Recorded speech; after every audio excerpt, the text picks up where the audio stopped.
I see this all the time with women, families, particularly women though, where they are not getting what they want. And usually what they want are experiences, not things, but they don't know that yet. So they try things, or they look at the online world and think that what they really desire is in the thing. It's really in the experience. And yet the experiential desire side is so shut down, they don't even know how to access that.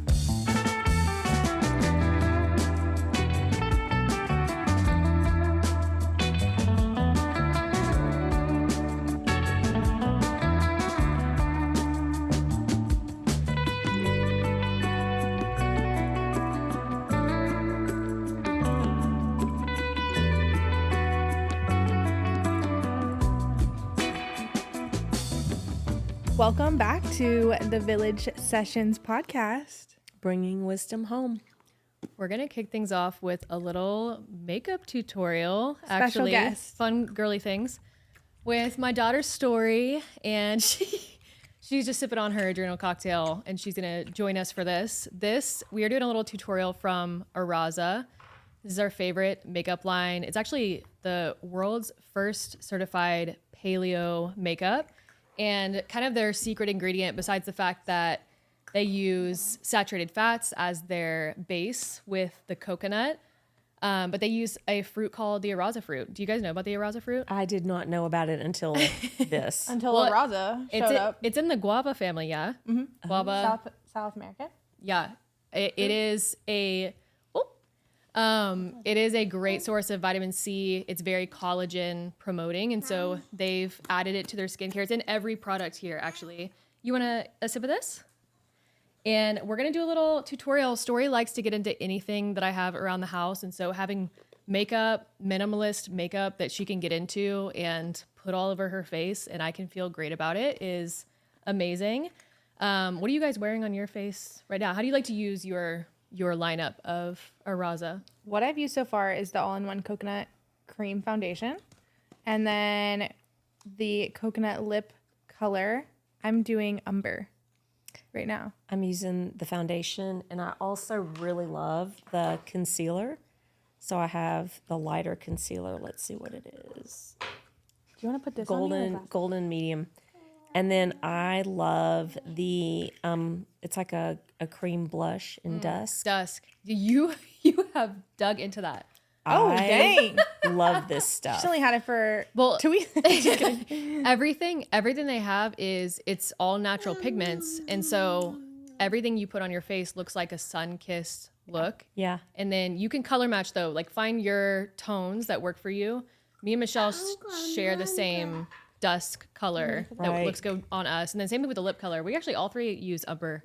Yeah. Umber is super ideal. My blush is a little lighter than your guys's. Okay. That's what it is. The blush is a little lighter. Yep. And then Sunny So is probably my favorite makeup product, period. It is like a little sun-kissed glow. Everything is cream. And so you just use a little bit, and we'll show you guys how you apply that in a second. Story, do you want to put some of this on? Or do you want to put some on Let me see the brush. the brush? Okay, I'm ready for you to put on my blush. Do you want to? Will you put the blush on me? Okay. Let's do it. Okay. Ooh. Oh, You know right where on the it cheeks. goes. Can you do the same thing to the other side? Ooh. So There you go. pretty. Good So job. pretty. Anybody else want to be tutu? Do you want some on your cheeks too, Story? There you go. Oh, nice. Oh, beautiful. Yes. That was right at the apple of the cheeks too. Do you want to make this a match? Nice. Perfect. Okay, so I'm gonna apply a little bit of the Sunny just to show you guys how I would use it. So it's a mango bronzer balm. It is going to be super creamy. A little bit goes a long way. So you can use a brush. You can also use your fingertips. I use my hands all the time. So you could put it right on the cheeks. You want the Yum. drink? More drink. Yum. All right, so if I'm using the mango bronzer balm, I will put it on my cheeks, and I'll actually even come up with it a little bit. You could even put it like to kind of frame the forehead a little bit, but literally just the cheeks and then across the nose. I'm gonna get a little bit more. And then same thing on the other side. Just gives a nice sun-kissed look. I don't know if you guys can see that on camera, but that's the sunny. And then the combo of that with the dusk is my favorite combo on the cheeks. Love. Yeah, so you guys have a link with a code to get a percentage off your order. This is a sister-owned company that I've loved supporting for a long time, and they just make fantastic products. So Yeah, happy we to be love sharing you. about it today. Totally. And let's get into the episode. All right.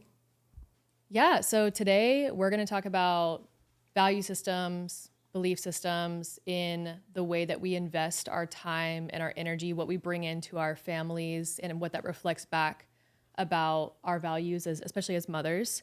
It's a lot of people in our field that we're interacting with, and something that we all three see in our spaces online or in our in-person communities is the people who are 100% getting their outcomes that they're wanting in life, and then the ones that are not quite there yet. They're not seeing their outcomes, and they're wondering, why is my child still struggling with this?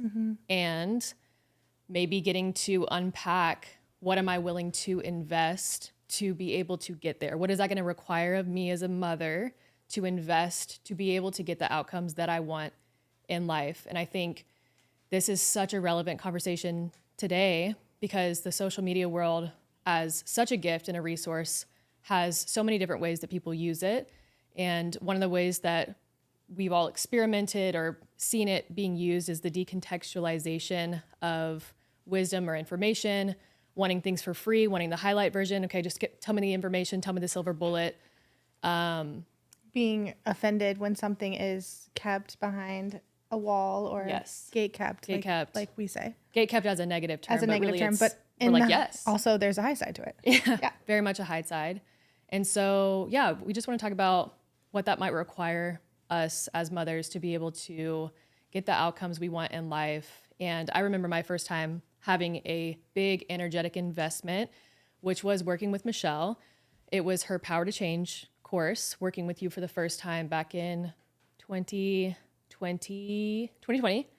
the very first week that I was on Maui. And I had found Michelle in a Facebook group. And I was like, is anybody on Maui? I'm going to move to Maui. And somebody had tagged your name. And I was like, Michelle? And she was... Anybody on Maui for factual work, right? For yes, Koa. Yes. Specific, I was you had a specifically looking intention. for Yeah. Gillespie, am I saying that correctly? Gillespie, like a Gillespie practitioner, fascia work, after his, oral diagnoses back then. And that was the rabbit hole that I was in. And so Michelle listened to my request and she goes, okay, I see what you think you want. She probably did say like M and then K-A-Y. Like, Okay. totally period. something you would do. I would totally do that. You would totally do like, that. Okay. Yeah. Yep. Yep. I would totally do that. She ain't wrong. No, not at all. And she listened to my request for what I wanted or what I thought I needed to do to get there. And she goes, here's what I'm going to offer you instead. And it came with a paywall. And I went, what? Okay. At that point, investing into my own self was something that was new to me. And also the energetic state of investing and knowing that there's going to be an actual like return on investment in, like, I mean, that's literally what an investment is. And maybe my frame of reference on money back then was it's spent and therefore it's gone. Right. But the quick reframe, yeah, I just sat on it for a few minutes, and I also checked in with Kyle, and we made the investment. And it ended up actually being beyond, what's your phrase? Unimaginable. Beyond. It was unimaginable. Yes. It was more than you knew. 100% of upgrade here, business investment, like everything that I never would have thought that it was going to pour into to invest in myself, because of course it's going to affect every single area of your life. And so I launched my first business after that and started cleaning up my energy field. And then you remained, I kept finding ways to invite you back into my field over and over again after that, especially with the birth of Story, which is exactly what we talked about in the last episode. But anyways, I just am so grateful for that first initiating moment. It was an initiating moment in me to grow up and invest in myself. And that process was so powerful and continues to inform just even the way that I see how money flows too. I feel like there are such negative anchors in place with money for women. And the fascinating thing about that is that learning how to exchange energy for your betterment, for your growth and development, is very foreign to people. They don't understand it. They don't know how it works. Like there are energetic laws that govern that, right? And that was an area I got to grow into as well. And now it's just fun. It's really fun to watch. And it also is something I feel passionate about with helping other women discover as well, because they do have this sense of when it leaves the field, it's final, it's ended, and they don't know how to see the other ways that what they've invested in comes back to them. This is one of the reasons why I think people are very eager to wisdom wash. They want the washed out wisdom to be free. And the part of wisdom is that you bring yourself to something that has a transformational effect on you.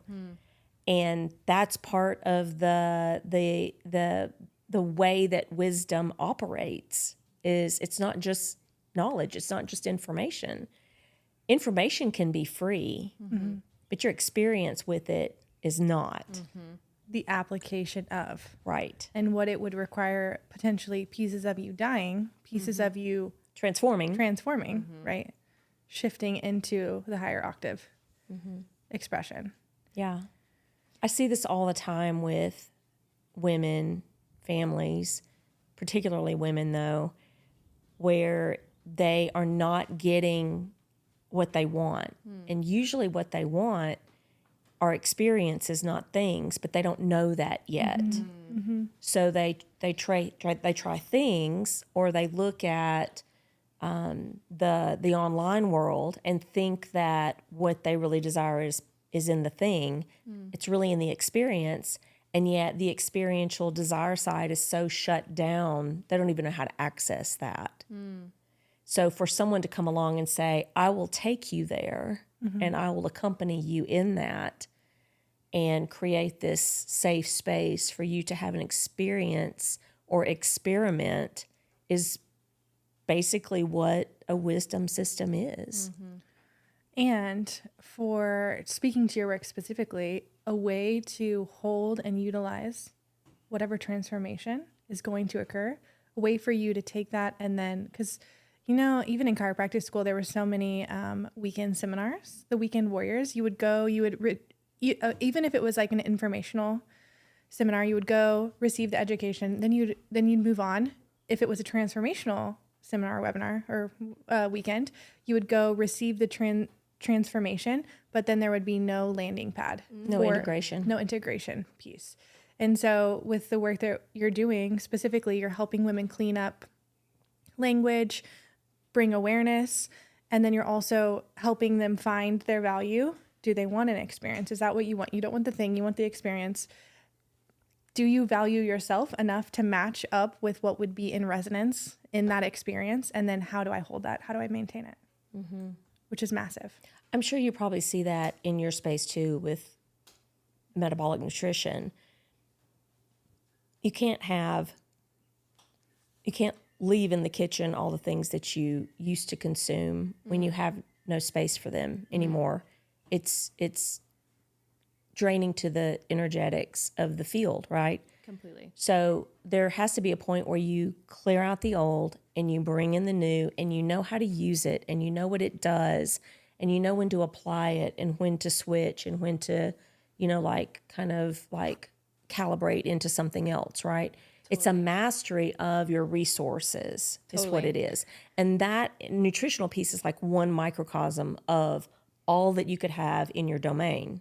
100%. And even noticing, you like the word incongruency. I encourage people in my space, like let's say there's some craving for something. Maybe old way would say, cut it out, get it out of your life, ignore the craving. And then even just allowing yourself to have the experience of being curious of the craving or the desire and why that has been serving you. And then noticing when it's time to go. And instead of leaving it in the shadows or the corners. Well, it's interesting too. You talk about the incongruency part. You brought that up.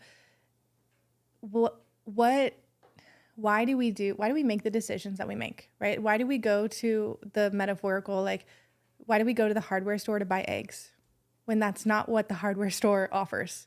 Like, what is that in us that wants to keep coming back to places that are incongruent, right? Or pulling for foods or bringing in a diet, so to speak, that is incongruent with what we're actually trying to accomplish. This is so common in the birth space. And I know, you're I was, already like, yeah, 100%. there, yeah. I know this story so well with why do we look to the exact system that we already know how the system works, but some of us still have something in us where we want to engage with something that we know actually will create an adverse outcome. And then why are we creating that for ourselves? Yeah. Same thing when like potentially someone's coming in to a washed out wisdom system with information seeking and they keep doing it. They're not getting their outcome, but there's this loop. Like, what is that loop? Totally.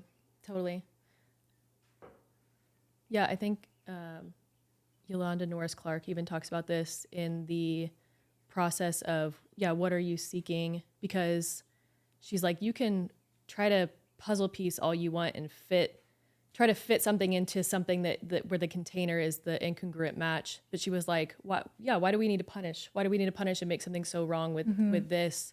It's our choice to engage, and us being unclear on our own value system of what we want. Totally. That we can just totally pivot and then create a new experience for ourselves.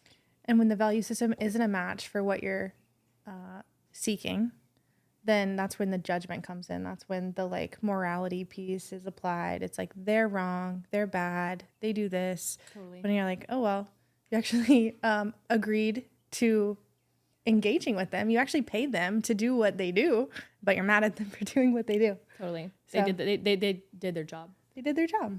Yeah. Yeah. What's your take on that? Yeah, I feel like a lot of times women choose different spheres because they think that's what they need to do. And it's not truly coming from a place of Inner knowing and where they're comfortable. I tell women all the time, if you're comfortable in a certain realm and a certain nomenclature, a certain language, and that's where you need to operate, then that's where you're gonna do your best. Totally. You're a match for that. Totally.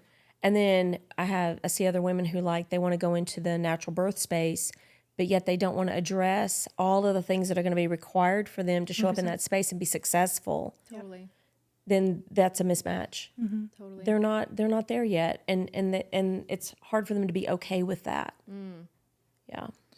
And part of understanding where the value match would be is that human development of these energetic pieces, these energetic states of consciousness, and accepting, right? Like, can you reach the acceptance to say, like, this is where I'm at right now, and it's all good. I'm not going to be here forever. That's like one of my biggest lessons is like, today is not going to be the tomorrow. You know what I mean? Like, where you're at today, we're always continuing to, like, everything is changing, continuing the evolution. It's not here yet, but that doesn't mean it's not there. Right. Just because you can't see it doesn't mean it's not there. Totally. And I tell people all the time, that's really the illusion, is that it's there. You just don't see it yet. you're not a match for that. You're not ready for that. And eventually you will be, and it'll become super clear, and then you can walk that path. But in the meantime, don't try to contrive it.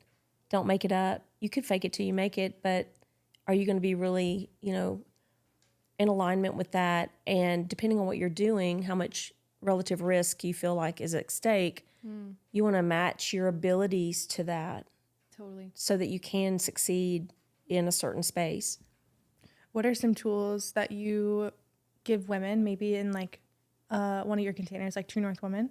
What are some tools that you utilize to help women access the next stage, or access even just like the knowing of where they are and what the value match is? Not really big on tools. My foundational structure is just like Holly McCua talks about in the Bowl of Light, which is the who you are and where you are. What I find is that most women have never really learned who they are. Like, what's your original like blueprint on the earth, and what's your trajectory, and then where you are in relationship to things. What realm are you in? What is your draw? It that also feeds into what you're doing on the planet. Like, why are you here? And we talk about doing things in a certain way, not in the how. And this is what I see on the online space a lot. When people go looking for wisdom, they're looking for information, usually free, and it's somebody else's how they did it. You see this with business coaches all the time. So the business coach will say, this is how you do this. You do this, then you do this, and it's all these steps, right? And then you're working your way to this. When somebody comes to me and says, I want to do $1 million next year, or I want to do $1 million a month, we're going to look at the way that they are here to do it, not the how a coach says that happens. Because how that person does it may not be the way that other person actually feels in flow and aligned. Totally. Because that person has a unique signature and a way that they do things. So the how is not the way. So we learn the way someone does what they do. That's going to be the path of ease. That's going to be the path of flow. And I don't mean that it's going to be easy peasy. I mean, you could almost die, right? What it means is that that's going to be your path and your flow. So you're going to be most in your element when you're doing that. And from the outside, it may look ugly. Yeah. I mean, it may look awful. Like, what the heck is going on with this person? What are they doing? And actually, they're doing it exactly the way that they need to do it. But it's not anybody else's how. Yeah, there's so many environmental pieces, development pieces, so many variables that go into how someone's life unfolds. Right. And then taking someone else's process when it may not be a value match is like, yeah, we see it all the time. You had come up with the phrase, the IG poser. Yeah. And we're working with Heishla and Mitchell and kind of formulating their process with, do they have a course now on? Not sure how their containers are set up, but she actually, I think, does something around that, which I strongly encouraged because it's such a tension point with that, because when someone is looking for something or they want something to happen, naturally they're going to look to people who already have that. Totally. And rightly so. Yeah. As a role model, as a absolutely, like an expansion. And that's absolutely very, very, it's a really good match. So for example, if you're going to go to a health coach, you want to make sure that person like embodies and has the radiance of health and dynamism that you want, right? 100%. If they don't, then that's cognitive dissonance, right? So it's not going to be, and I see this in the airway world all the time. Myofunctional therapists who, can't move their bodies, or they're not particularly healthy, or doctors same way, right? They're not like beaming, vibrant, lit up people, right? Totally. They're totally doing their thing, doing it well. But when you're going in for vibrancy or, this kind of inside out, health, You're not going to find then that there. you're probably not going to find it there. Those practitioners are few and far between. And it's just like in business or anything else. If you're looking for a midwife or a birth coach or whatever, you want to make sure that that person's had experiences that are similar to what you're trying to create. Your chances are much more likely if you're going to have that. Totally. Now, the way that they did it may not be the way that you do it. So hopefully that person's going to be wise enough not to just give you some kind of, like I said, wisdom washed information from some kind of system, but they're actually going to be able to facilitate you discovering that for yourself. That's the most potent, sustainable thing that's going to carry you through and also be a big part of your learning as you travel that path. Totally. Let's talk about money. Great.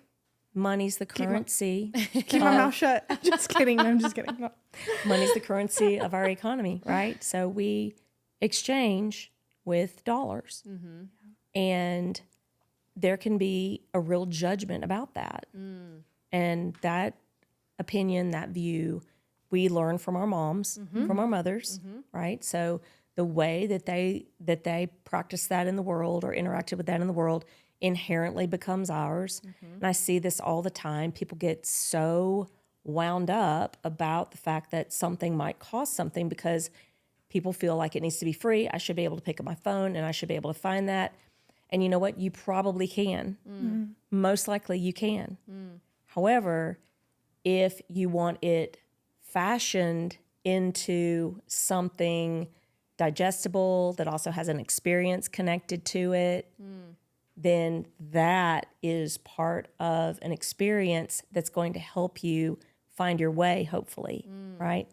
And, I think a lot of time the beige coaches take a hit because they are very good at marketing and very good at different types of language, and it's very enticing.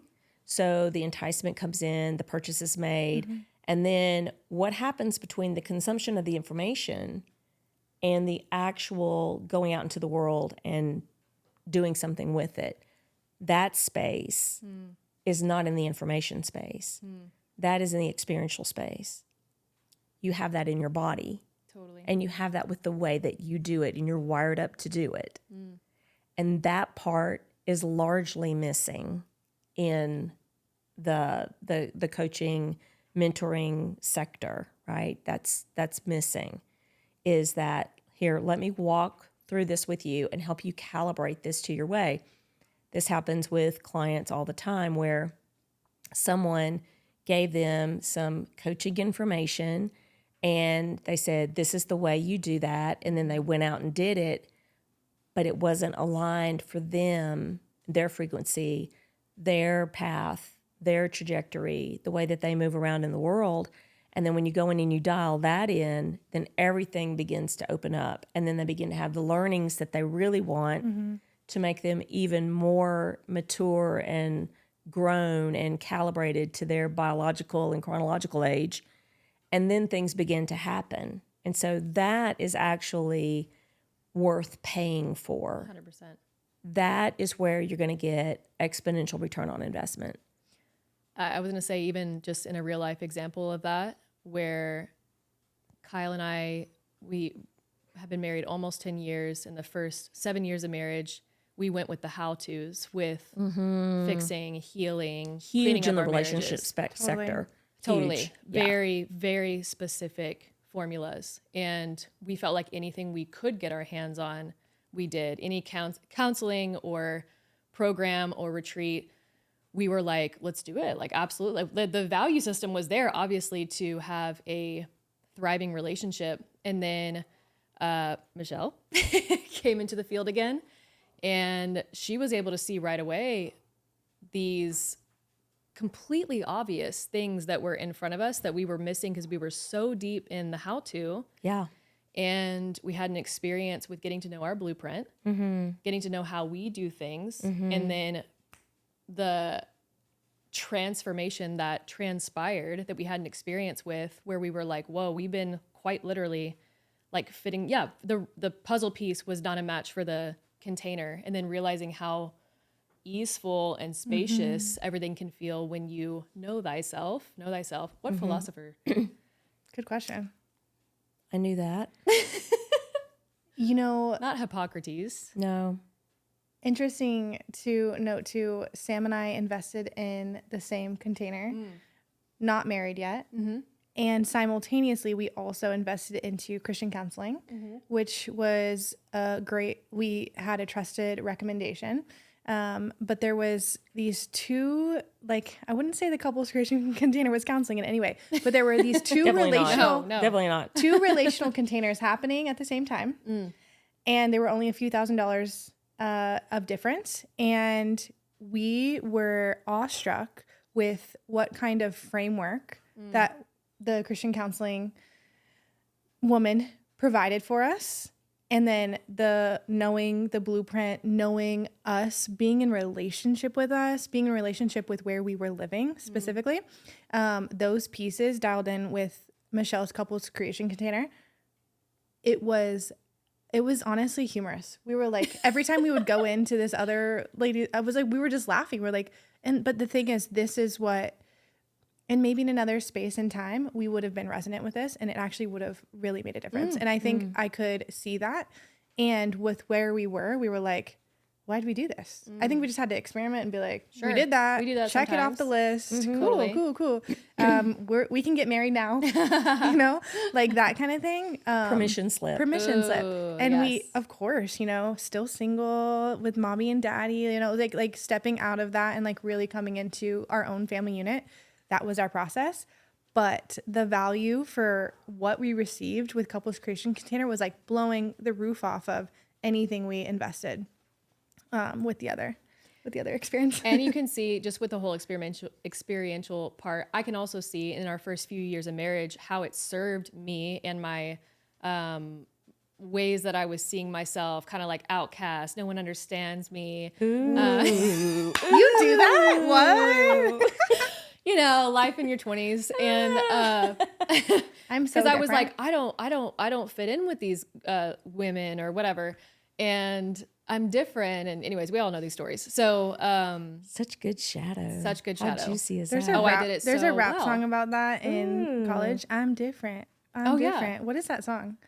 pull up to the Oh, okay. We're gonna start rapping. We're gonna start rapping on the podcast. girl. All right. Okay. 2 Chainz is who sang that. She said it. Oh my. Okay. We're back. I'm from Houston, My guys. man. So anyways, I can see how I use that to push against and, and also like move away from, right? Right. Well, this church doesn't work and we're going to go to this church now Right, because right. no one understands me and blah, blah, blah. And then Right. finally, to calibrate all of that and then know thyself and also see how that was actually a great strategy that I used back in the day. And it was just a strategy. It was a strategy to keep on keeping on and make decisions for where I wanted to be and who I wanted to engage with. And being able to look at all of that objectively is very enlightening to me now. I love the aha moments looking back. And Well, let's talk about the shadow because Kori started it, and everybody knows we wanted to go there. Okay, with the shadow, as I tell people all the time, shadow's our friend. Shadows helped us. It's the coping strategy that we were gifted, that we witness, that we use. It keeps us safe.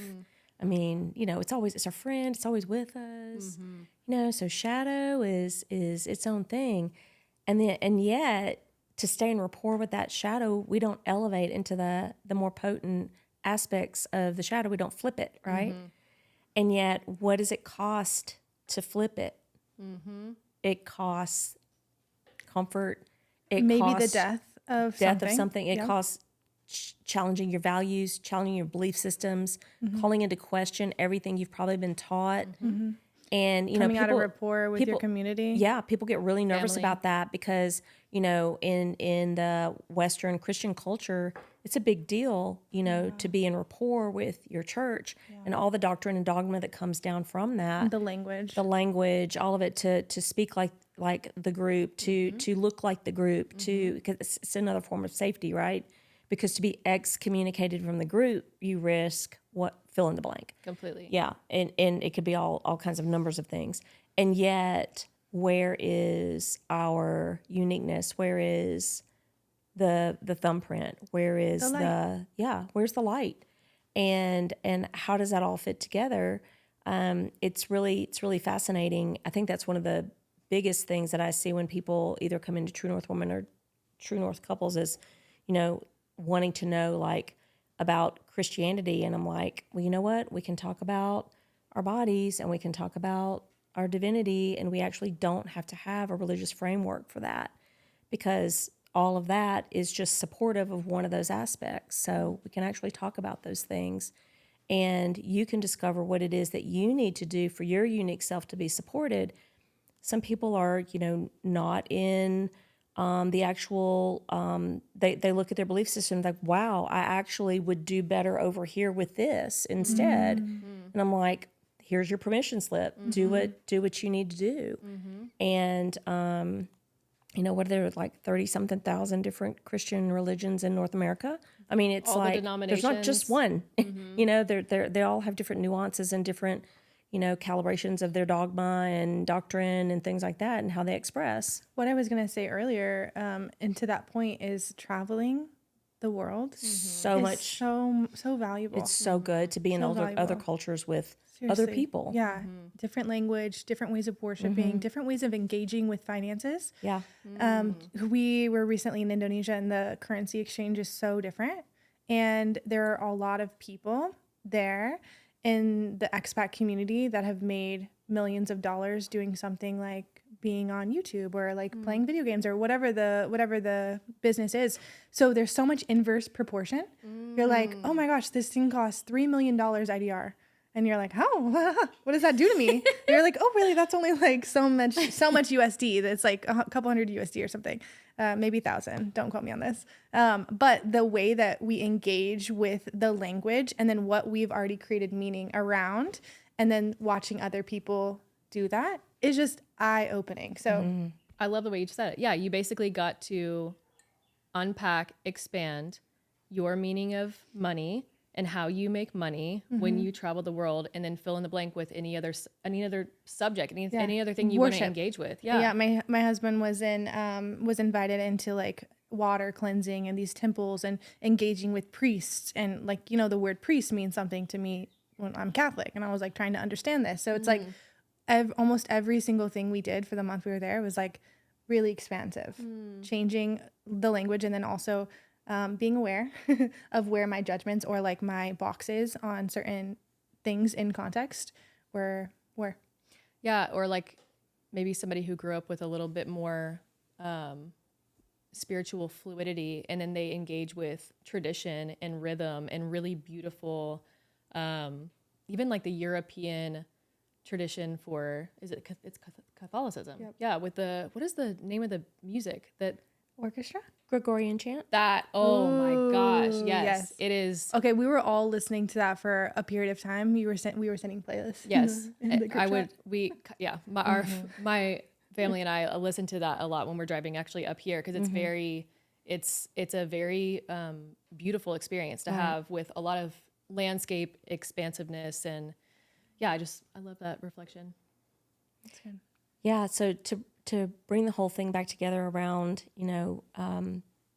money, the thing about, we've been dialed down in our experience, I think, a lot with money in the last several generations, with time for money. There's a correlation between you pay this and you get this. So when you start talking about transformational work, that actually changes, because the investment is not just about a thing or, a bundle of something. It's also about the calibration of you in an experience so that you can grow. And that's a bit more foreign, I think, for people. Yeah. And it makes people nervous. And at the same time, I think probably, in the last 8 years, I literally, in my personal growth and development, like we'll call it my vertical growth and development, before I was single, I actually had hundreds of thousands of dollars in my horizontal development, which are my skill sets, Yep. all of my knowledge, the working knowledge with my field, all of that. And then after I divorced, I started my vertical journey, like in my growth and development for myself, personal growth and development. And I have hundreds of thousands of dollars in that. And I wouldn't trade anything for any of it, because all of it's been incredibly valuable. And I have gotten so much more for the dollar in that field than I have in my horizontal learning. Like, just like you said, go take a course on the weekend, get the information, come back, try to implement it or use it or Or not, not. Yeah. get the CEUs, whatever, Or get the title. get the title. Yeah. Yeah. And then there's really certification. nothing else to that. And then vertical learning actually has a lot less than that. And yet all of these changes in who you are and the way you engage with the world and just how much more it gives you from the quality of your life, your ability to relate, connect, engage, all of those things. And for me, it's almost like the consciousness of which you hold once you start the vertical Absolutely. transformation. Because I was just, when you were saying that, I was pinging in my mind of like, what is the difference between practitioners that have only done the horizontal piece? Right. And then what about the ones that have done the vertical? And like even some of the practitioners, because people all the time are like, ooh, I need to find a chiropractor like you here. And I'm like, okay, we'll be open to it not just being a chiropractor. What about be somebody else. somebody that's in resonance and in your value system? Right. So it could be like another modality. Like it doesn't have to be it's not the modality, it's not the tool, it's not the horizontal learning. Right. What about the vertical learning? Yeah. Yeah. It just creates a bigger bubble and a bigger field to operate in. So if you're a very expansive practitioner and then you decide to take the vertical journey into the expansion of yourself and dealing with your own limitations, your own judgments, your own shadow archetypes, your limited beliefs, all of those things, and you begin to grow up, then you have a much broader dome in which to operate and influence and I like that visual. basically at the end of the day, love people with. Yeah, and knowing who you are and where you are Yeah. in that. It literally calibrates you to like the vertical piece calibrates you to like your purpose, Totally. what you're here to do. Totally. It's so much more fulfilling. And women or anybody, families and women that are seeking something, say like in the airway field, finding a practitioner that holds that resonance may be harder if it hasn't been calibrated in your own body first. Totally. Yeah, just the experience of even the soul fulfillment of knowing you can only help people as far as you have gone. And this was, I mean, so much of how my value system with having you and creating rooted families with you is I'm like, oh my gosh, we want to invite her to be this like anchor in a way for these families that we want to bring in, because we're still having an experience with the wisdom system, and being able to do that together in a village way is so beautiful. Yeah. Yeah, it's interesting that this is in our blueprint as women, in our physiology of how we birth too, with the framework is you're met with your edges, you soften at your edges, you go through that rite of passage, through that portal. And of course, with our modern system and setup, we are now saved from that experience. And then we forget what that looks like for us to self-initiate and meet our edge and be uncomfortable and have an experience. Like it's so sterile now. And that translates to so many different areas of life, because birth is not just about birth. It's about how you create. And do you want to talk about that, the correlation between birth and creation? Well, I mean, the initiation point for woman is through her creation. The womb, yes. And for women who are not birthing, it's still about finding your edge in creation and bringing something into the world, more of yourself, right? An extension of yourself, a a piece of yourself into Humanity. the world. You're the portal for humanity. Yeah. So, I think the opportunity to experience the edge is not valued. It's shielded and hedged and, well, that might hurt too much or be too much or whatever, and always looking for ways to like dial it down. And yet we innately hold the power to be able to put the governor on it and regulate that ourselves naturally. It's a muscle that we're not really taught to use because it's not modeled for us in our culture. So it's been a couple generations now. It's been Yes. just like plucked out. yeah, totally. And I think also, as that connects to sexuality and money as well, sexuality and money are closely, intimately connected and related, that, the finding a space where you can be given a permission slip to have initiatory experiences with creation is vital. It's important. Usually that would have happened in our village, in our teaching and learning with each other. And it was welcomed. It was part of growth and development. And yet now it's not so much. In society at large, we don't tend to foster those kinds of experiences anymore. Totally.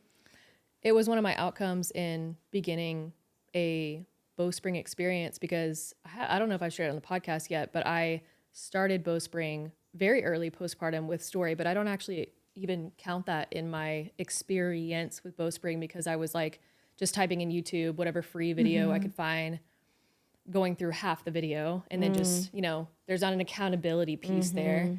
And I liked it that way. You met your edge. Yeah, I met my edge. And you're done. I met my edge and I was done. I met my edge and I was done. And this is exactly what I did in my birth experience with Story as well. And it was one of my outcomes in beginning a true experience with Bowspring, with the accountability and the calibration coming from Amanda. I'm on the camera. She knows if I'm getting up and taking a drink, getting water, or like checking tending your to phone. my kids, and because this happens all the time, guys. If you Why are, do you think I'm modeled? I don't know if I'd stay in the floor. you need it. totally, Come on. totally. We always talk about though, like how our kids will be, they have to breastfeed, or Yes. they have to, like, while we're in the Bowspring class. I shared this in our Rooted Families course that my kids in the beginning were finding ways to interrupt me because I wanted them to interrupt me. So they were listening to that in the field, even though it was unconscious. The feedback loop was in the field. And so after a while, everything became integrated. And the outcome with Bowspring, because so much about Bowspring is finding your edge, meeting your edge, softening at your edge. And so being able to have that experience with Bowspring has profoundly informed the way that I move through life. And I know it's going to completely inform future birth experiences as well, because it's already happening. I already have the evidence in the field of the way that I am meeting my edge now compared to how I was leading up to birth. Birth is just an extension of your life. How you do one thing, Michelle says this all the time, how you do one thing is how you do everything. How you birth is reflective of your field and how you walk through life. So that edge and that initiation, you can have that experience now, even if it's not through like just giving birth, 10 times. You can give birth 10 times. Why not? Yep. But you can actually start working that muscle now is what I mean. And Bowspring is one way I different do categories. that. Yeah. In different categories. Right. Exactly. Yeah. And Tutu's giving you the permission slip, everybody. So just giving you the permission. Yeah. To have your experience. And also, when you're investing in yourself for vertical growth, everyone has an edge. Find that edge and have an experience.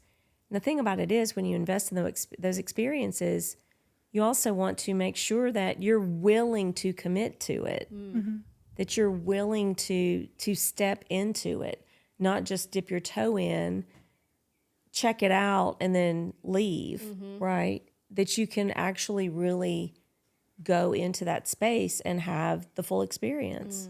And that's the embodiment. Yeah. Yeah, it's a big deal. And this is a lot of times why people will throw up objections, right? Because they're not going to commit to the process. They're not going to commit to the experience, and they want an out. It's the saboteur already at work. It's like, well, I tried it. It didn't work. Totally. Well, what did you expect?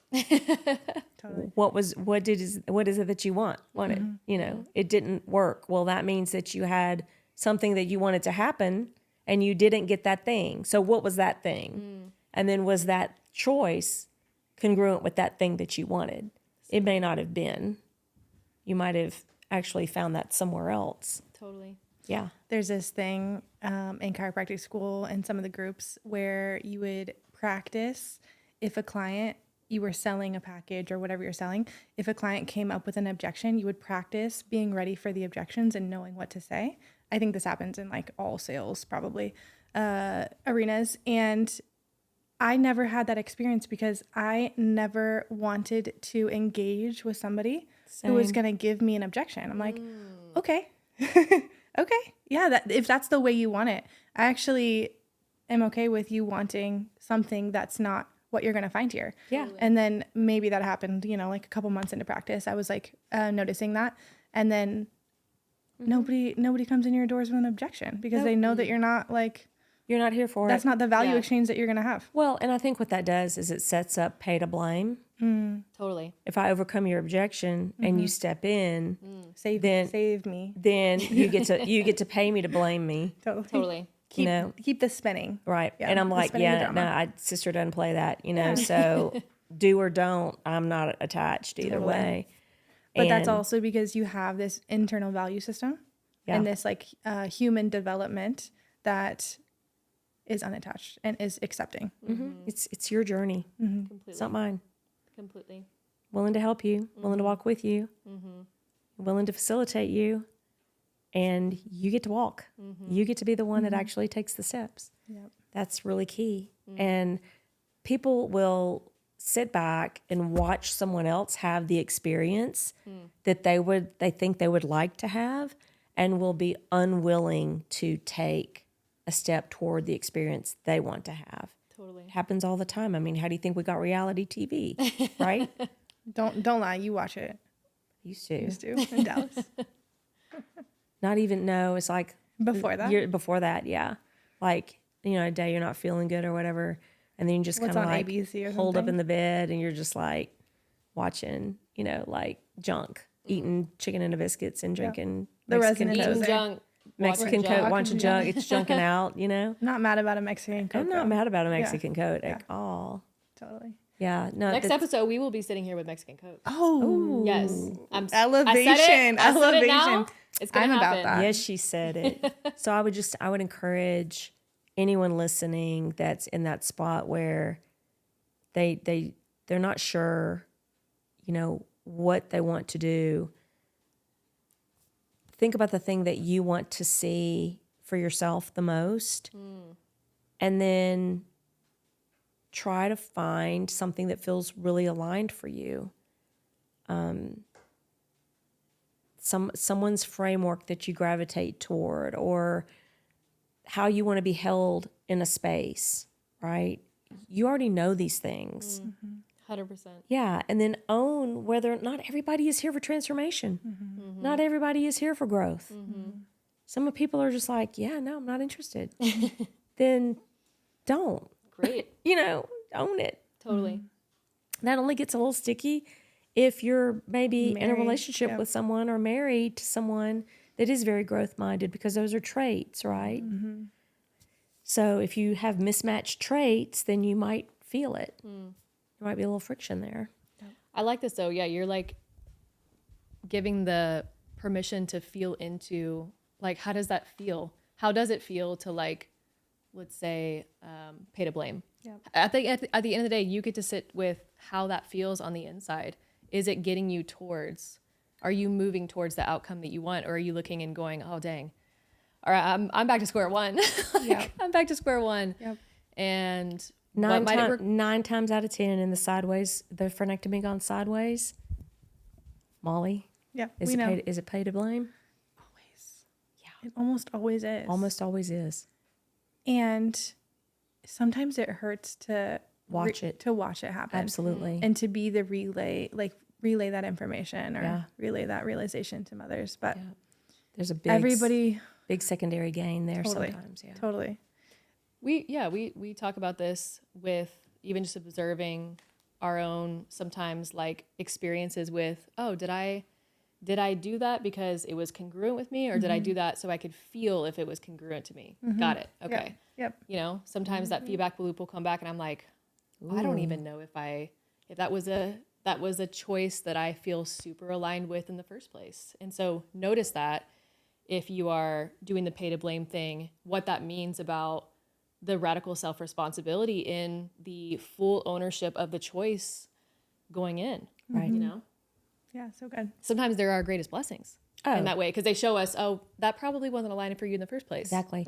I can remember when my Transformation, children were really young and I was trying to make these initial decisions about education and things, and the money wasn't available. What I learned really quickly, in fact, that was a big lesson I learned when I was about 14 or 15, when all my friends started going to parties. And I remember one particular time my dad put his foot down, and at first I wanted to get really like pissy about it and bitchy about it, but I was like, wait a minute, what if this is here to help me? Wow. And At 14. yes.